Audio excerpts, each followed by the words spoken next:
오늘은 로마서 네 번째 시간 내어버림의 진노라는 제목으로 함께 상고해 보도록 하겠습니다. 로마서 1장 26절에서 32절 말씀, 로마서 1장 26절에서 32절 말씀 읽고 시작하겠습니다.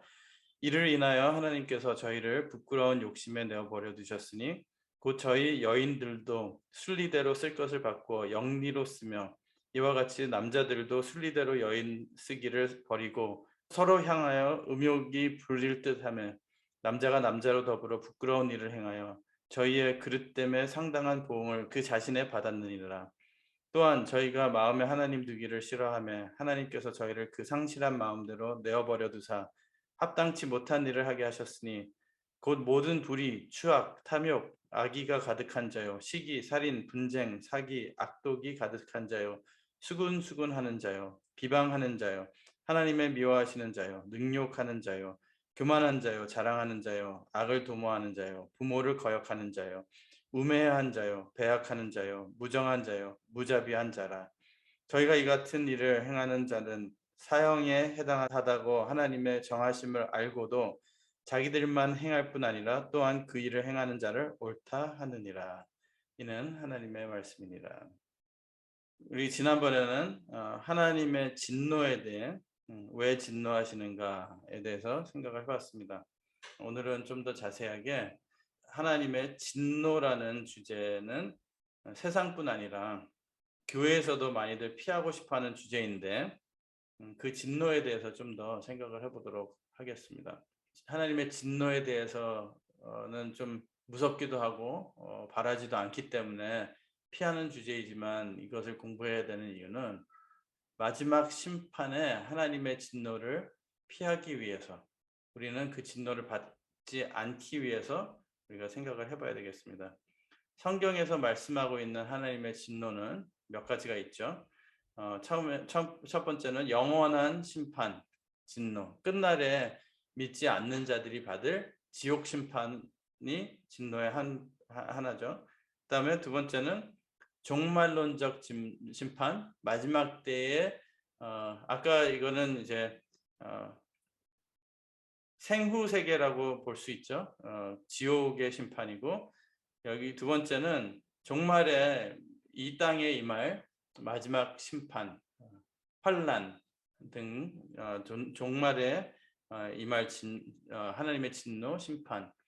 그 다음에 천재지변의 재앙, 노아 홍수 같이 이 땅에 쓰나미가 올 때도 있고 지진, 화산 폭발, 홍수 등 엄청난 재해를 불러일으킨 인간들, 그 인간들을 진멸하는 하나님의 진노가 있어요. 그렇다고 해서 모든 자연재해가 다 하나님의 진노라고 하는 건 아니고요.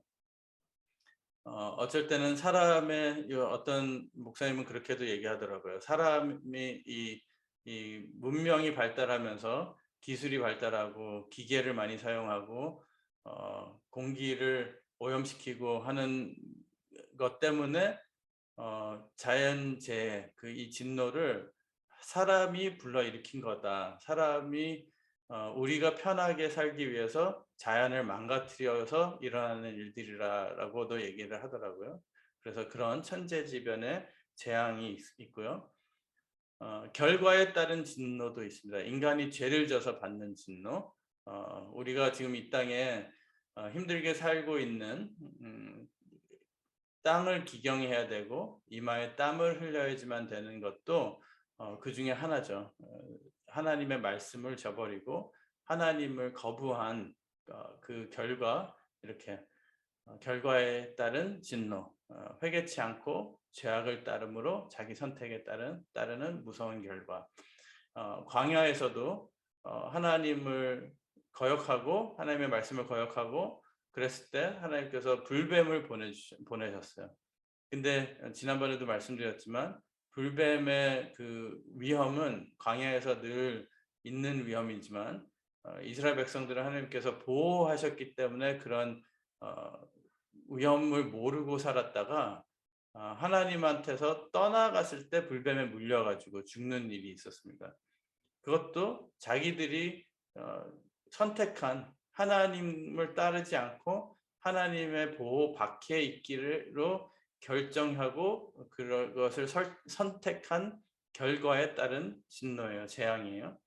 그 다음에 마지막으로 내버려 두시는 진노. 개인이나 특정 사회 또는 국가,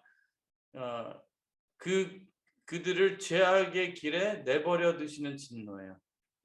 그래서 오늘 본문에서는 24절, 26절, 28절에 하나님께서 그들을 내버려 두사라고 반복적으로 말씀하고 있습니다.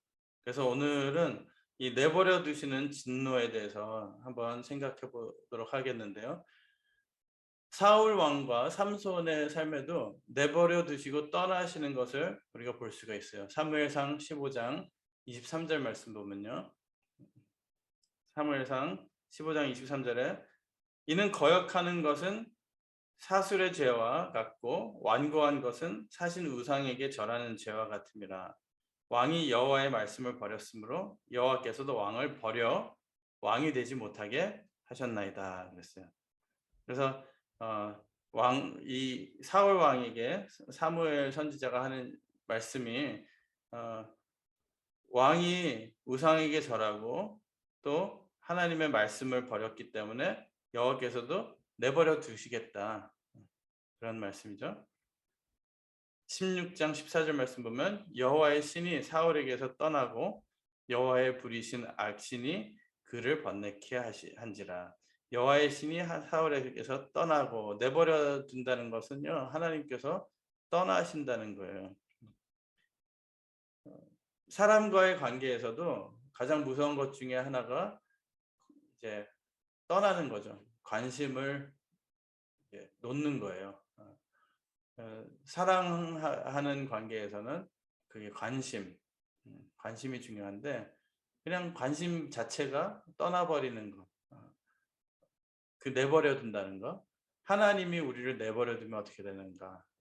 드릴라가 삼손의 진정을 다 토함을 보고 보내어 블레셋 사람의 방백들을 불러 가로되 삼손이 내게 진정을 토하였으니 이제 한 번만 올라오라. 블레셋 방백들이 손에 은을 가지고 여인에게로 올라오니라. 드릴라가 삼손으로 자기 무릎을 베고 자게 하고 사람을 불러 그 머리털 7가닥을 밀고 괴롭게 하여 본즉 그 힘이 없어졌더라. 드릴라가 가로되 삼손이여 블레셋 사람이 당신에게 미쳤느니라 하니 삼손이 잠을 깨며 이르기를 내가 전과 같이 나가서 몸을 떨치리라 하여도 여호와께서 이미 자기를 떠나신 줄을 깨닫지 못하였더라. 블레셋 사람이 그를 잡아 그 눈을 빼고 끌고 가사에 내려가 놋줄로 매고 그 옥중에서 맷돌을 돌게 하였더라. 잠언 1장 24절에서 31절 말씀에도 내가 부를지라도 너희가 듣기 싫어하였고 내가 손을 펼지라도 돌아보는 자가 없었고 도리어 나의 모든 교훈을 멸시하며 나의 책망을 받지 아니하였은즉 너희가 재앙을 만날 때에 내가 웃을 것이며 너희에게 두려움이 임할 때에 내가 비웃으리라.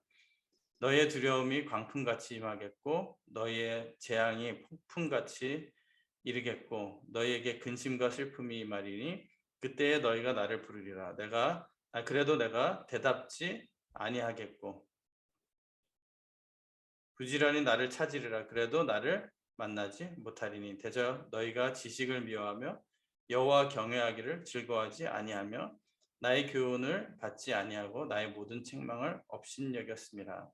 그러므로 자기 행위의 열매를 먹으며 자기 꾀에 배부르리라. 하나님께서 그냥 미워서 하는 것이 아니라 물론 택한 자와 불택한 자, 택하지 않은 자들이 있겠지만 결국에는 하나님 말씀을 끝까지 선택하지 않는 자들, 아무리 기회를 주고 해도 끝까지 하나님의 말씀을 하나님 여호와 경외하기를 즐거워하지 아니하고 교훈을 받지 아니하고 모든 책망을 업신여긴 사람들을 떠나는 내버려두는 그런 일이 있다는 것이죠. 그랬을 때 사울 왕과 같이 또 삼손과 같이 무너질 수밖에 없다는 것입니다. 기회를 여러 번 주시는데 그래도 회개치 않는 사람들, 그들이 원하는 길을 가도록 그대로 두시는 때가 있다는 것이죠. 그 길을 간 것에 대한 결과는 본인들이 받는 거죠. 본인들이 자처한 거예요. 마태복음 15장 14절에 그냥 두어라. 저희는 소경이 되어 소경을 인도하는 자로다. 만일 소경이 소경을 인도하면 둘이 다 구덩이에 빠지리라 하신대. 근데 예수님의 말씀을 듣지 않고 가니까 그대로 두어라. 우리가 가장 두려워할 말씀이 그냥 두어라라는 것이죠. 하나님께서 우리에게는 그냥 두어라가 아니라 잘못하면은 야단도 치시고 잘했을 때는 또 기뻐해 주시고 또 우리가 잘못 가는 길이 있다면은 막아 주시고 돌이키게 해 주시고 그게 사랑이고 그게 진짜 부모 같은 우리의 하나님 아버지의 사랑이라는 것입니다. 지금 그렇게 해 주시는데 그냥 두어라라는 말씀 절대로 그런 말을 듣지 않는 우리가 되길 바라겠습니다. 하나님께서 우리에게 이제 관심도 갖지 않으시고 보호도 안 하시고 그냥 그대로 두어라 하신다면은 얼마나 하늘이 무너지도록 무서운 일인가. 구원의 기회가 지났다는 말이고 은혜의 때도 놓쳤다는 말이죠. 그래서 가인을 떠나보내실 때도 가룟 유다가 예수님을 파는데 그것을 아시고도 가라, 너 할 일 해라. 그런 것이 바로 그대로 두어라라는 그런 비슷한 맥락에서 그러나 하나님의 뜻은 그대로 이루어지고 또 하나님의 예수님의 승리는 우리에게 주어진다는 것을 믿으시기 바랍니다. 우리는 우리나라, 민족, 교회, 개인이 이런 심판과 진노를 받지 않도록 기도를 하고 깨어서 하나님께서 경고하시고 아무리 책망하셔도 그것을 업신여기지 않고 말씀으로 받아서 또 배우고 회개하고 하나님 앞에 돌아오는 역사가 있기를 바라겠습니다. 사도행전 14장 16절에도 하나님이 지나간 세대는 모든 족속으로 자기의 길들을 다니게 묵인하셨으나 이 진노는 하나님께서 절제의 은혜를 걷어가시는 것이고 그래서 자유롭게 자기 하고 싶은 대로 하고 좋아할 수도 있지만 결국에는 그대로 심판받는 것이에요. 오늘 본문은 그의 결과를 말씀하고 있어요. 바로 오늘날 우리 주위에서 볼 수 있는 현상들인데요. 24절에 내어버려 두사 어떻게 해요? 그러므로 하나님께서 저희의 마음을 정욕대로 더러움에 내어버려 두사 그 더러운 데 가지 말라고 그렇게 말씀하시고 막아주시고 때로는 야단도 치시고 하셨는데 책망하셨는데 그걸 듣지 않으니까 그럼 그대로 해봐라. 정욕대로 더러움에 내어버려 두사 저희 몸을 서로 욕되게 하셨으니 26절 이를 인하여 하나님께서 저희를 부끄러운 욕심에 내어버려 두셨으니 복받는 길에 두시면 좋은데 그게 싫다고 그러니까 부끄러운 욕심에 내어버려 두셨으니 곧 저희 여인들도 순리대로 쓸 것을 받고 영리로 쓰며 또한 저희가 마음에 하나님 두기를 싫어하며 하나님께서 저희를 그 상실한 마음대로 내어버려 두사 합당치 못한 일을 하게 하셨으니 진노와 점차적으로 나타나는 현상을 보여주고 있는데요. 하나님이 내어버려 두시면 그 진노가 내어버려 두시는 진노가 시작되면 오늘 본문 말씀을 보면 세 단계로 점차적으로 세 단계로 나타나는 현상이 있어요.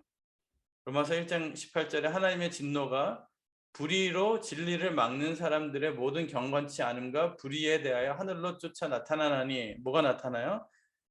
1장 24절에 저희 몸을 서로 욕되게 하셨으니 그랬어요. 그 마음의 정욕대로 더러움에 내어버려 두사 저희 몸을 서로 욕되게 하셨으니 이것은 그 몸이 서로 욕되게 됐다는 것 성적 타락을 얘기하는 거예요. 이 성적 타락 인간인이 아니라 인간이 하나님을 등지고 떠나면 가장 먼저 나타나는 현상은 사회가 문란하게 되고 성적 윤리가 깨지는 것이에요. 나라마다 보면요. 하나님을 떠난 사회나 나라는 가장 먼저 나타나는 것이 성적 윤리가 깨지는 거예요. 여기 말씀하신 대로 몸이 욕되게 되는 거예요. 마음이 타락하고 그다음에 몸이 따라가는 것입니다.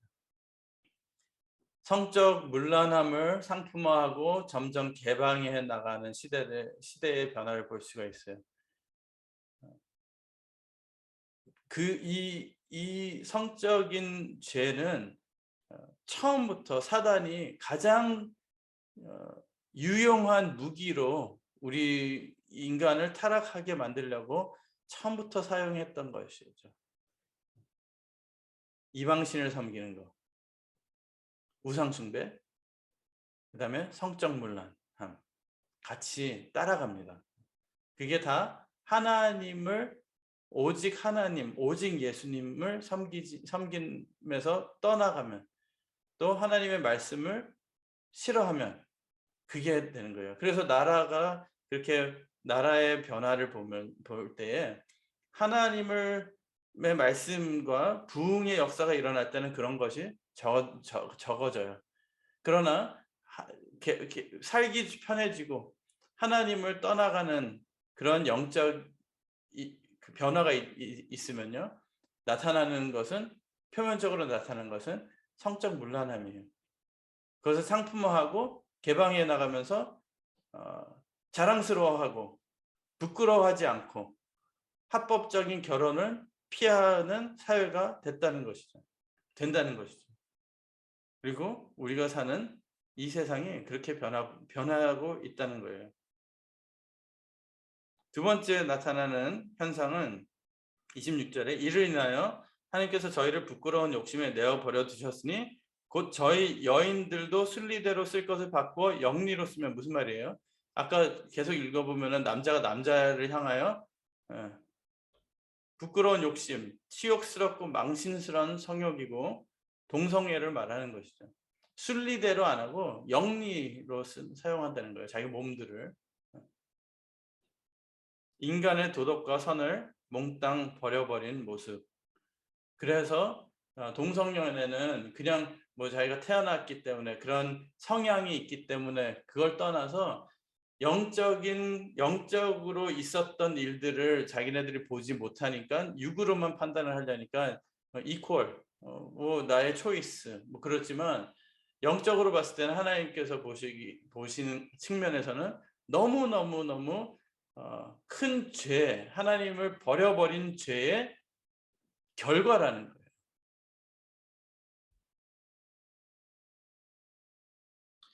이 시대는 어떤 사람들을 매체에 띄워주고 모델로 삼고 이런 동성연애자들 또는 성적으로 문란한 사람들, 이런 사람들을 정죄하는 사람들은 매장되어 버리고 오히려 그런 사람들을 띄워주고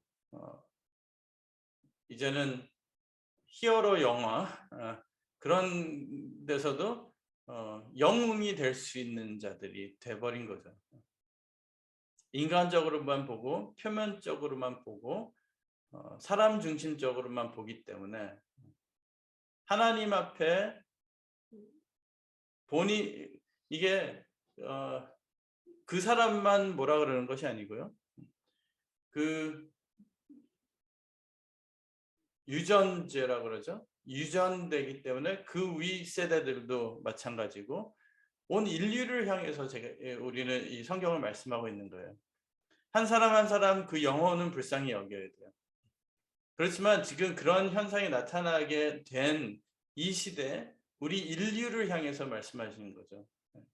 그래서 그 사람들만 회개해야 될 것이 아니라 우리가 모두 같이 회개해야 되고 같이 우리 나라가 또는 사회가 교회가 하나님 앞으로 다시 돌아와야 된다는 것입니다. 그럴 때 그런 죄악들이 또 회개하게 되고 하나님을 만나게 되고 씻어지게 된다는 것입니다. 27절 말씀, 이와 같이 남자들도 순리대로 여인 쓰기를 버리고 서로 향하여 음욕이 부릴 듯하며 남자가 남자로 더불어 부끄러운 일을 행하여 저희의 그릇 때문에 상당한 보응을 그 자신에게 받느니라. 세 번째 현상은 또한 저희가 마음에 하나님 두기를 싫어하며 하나님께서 저희를 그 상실한 마음대로 내어버려 두사 결과는 합당치 못한 일을 하게 하셨으니, 마음이 먼저 썩어버리는 거예요. 영이 타락하고 그 다음에 마음이 타락하고 몸이 따르는 거죠. 그래서 영혼 육의 타락이에요. 그래서 타락을 상징하는 숫자가 6이라고 하면은 영혼 육의 타락은 666이 되는 거죠. 그럼 7은 그것을 회복하는 숫자라면은, 완전케 하는 숫자라면은 영혼 육이 다시 회복되고 구원받으면은 그게 777이 되는 거예요. 그래서 우리는 이 마지막 때에 666의 숫자, 짐승의 숫자라 그러죠. 요한계시록 13장에 나타나죠. 짐승이 주는 그 그게 666표인데 그 숫자가 짐승의 숫자라고 그랬어요. 영적인 의미입니다. 그 짐승의 하나님을 따르지 않는, 하나님을 깨닫고 따르고 믿을 수 있게 해주는 그 영이 없는 존재가 짐승이에요. 그런 존재가 되지 말자라는 것이죠.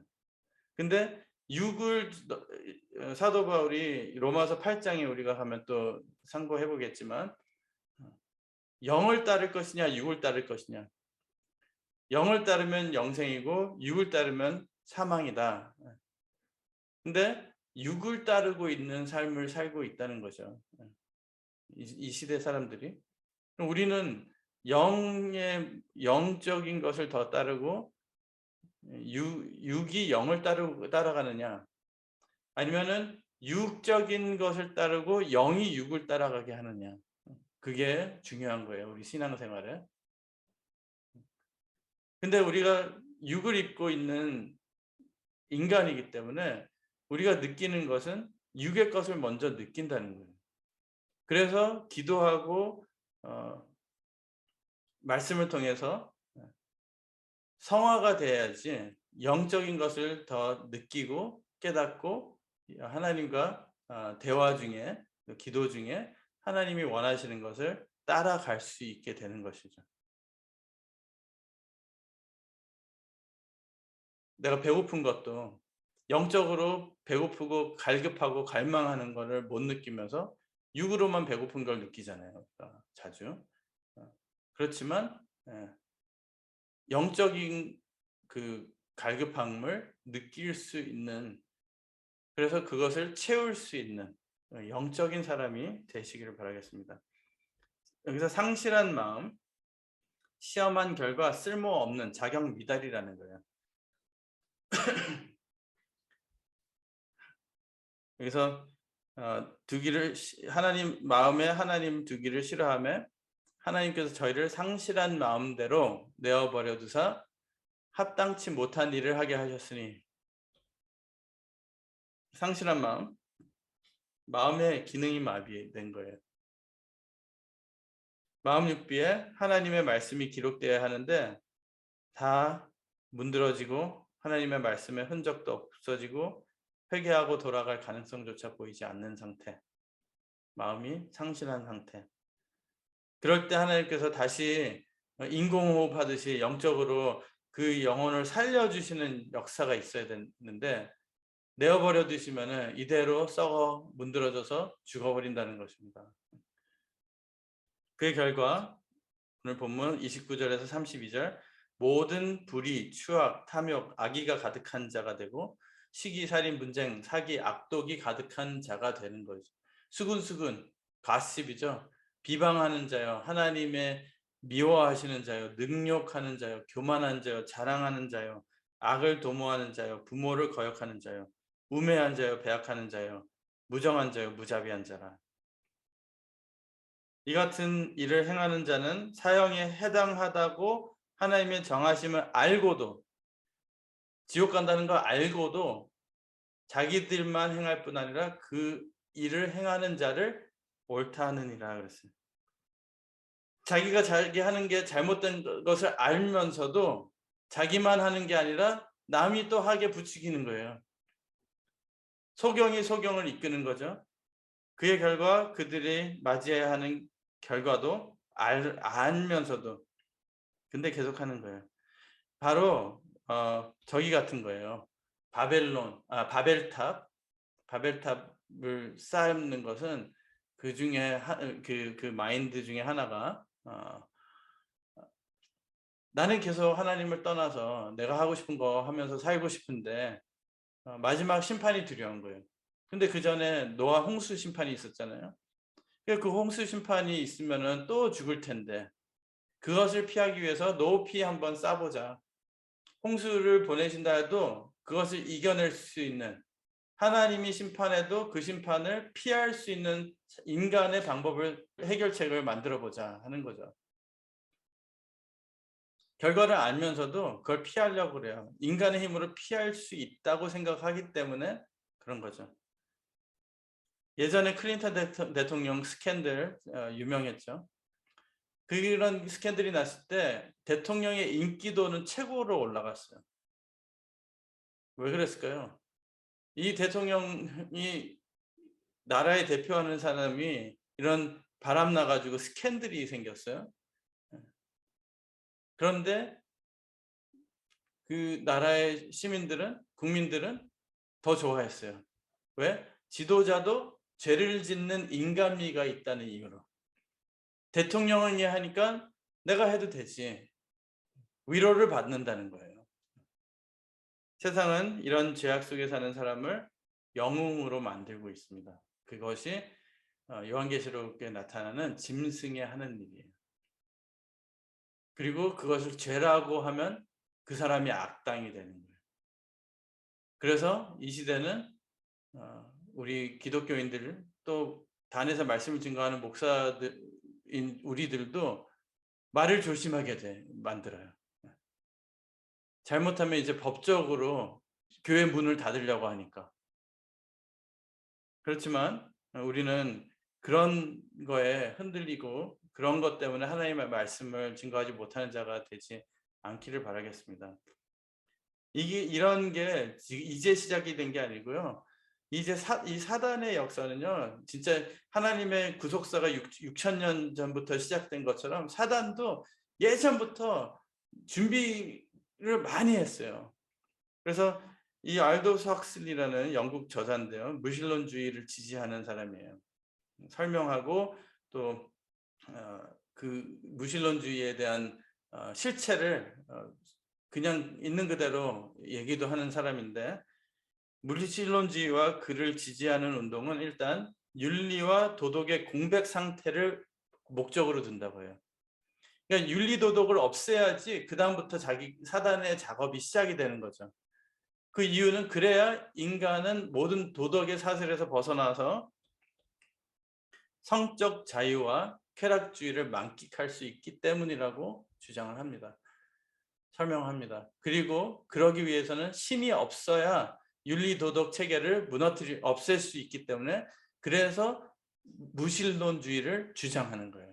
신이 있으면은 윤리도덕이 계속 있어야 되고 자기네들이 자유롭게 자기가 원하는 것을 못해요.